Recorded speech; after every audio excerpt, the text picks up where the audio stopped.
మీడియాలో ఏదైతే స్క్రోల్ అవుతుందో అట్లన్నిటికీ నా తరపు నుంచి ఒకే ఒక సమాధానం. న్యాయస్థానం మీద నాకు నమ్మకం ఉంది. న్యాయస్థానంలో న్యాయం ఉంది.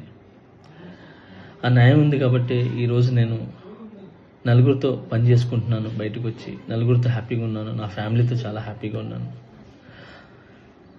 నా మనసుకు తెలుసు ఏం జరిగిందని. ఆ దేవుడికి తెలుసు, నా అంతరాత్మకు తెలుసు. ఇవన్నీ కూడా రేపు న్యాయస్థానంలో కోర్టు నిర్ణయిస్తుంది, న్యాయస్థానం నిర్ణయిస్తుంది. న్యాయస్థానంలో నేను చాలా క్లీన్ చిట్తో వస్తాను. నిర్దోషిగా నేను బయటకు వస్తాను. ఆ రోజు మాట్లాడతాను. అప్పటి వరకు నేను నిందితుడిని మాత్రమే.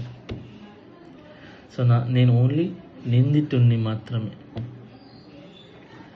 మీ ప్రేమ నాకు ఎప్పుడు ఇలానే ఉండాలి, ఇలానే ఉంటుంది. నాకు తెలిసింది ఒకటేనండి, నాకు వచ్చిన పనితో బాగా కష్టపడటం, ఎంటర్టైన్ చేయటం. సో నేను ఎప్పుడు నా పనితో, నాకు వచ్చే విద్యతో మిమ్మల్ని అలరించడానికి మీ ముందుంటాను. మిమ్మల్ని అలరించడానికి కష్టపడతాను. సో ఈరోజు నేను ఇక్కడ ఏదున్నా కూడా ఈ పొజిషన్లో అదంతా మీ బ్లెస్సింగ్ వల్లే, మీ యొక్క ప్రేమ వల్లే. మీ ప్రేమ నాకు ఎప్పుడు ఉండాలి.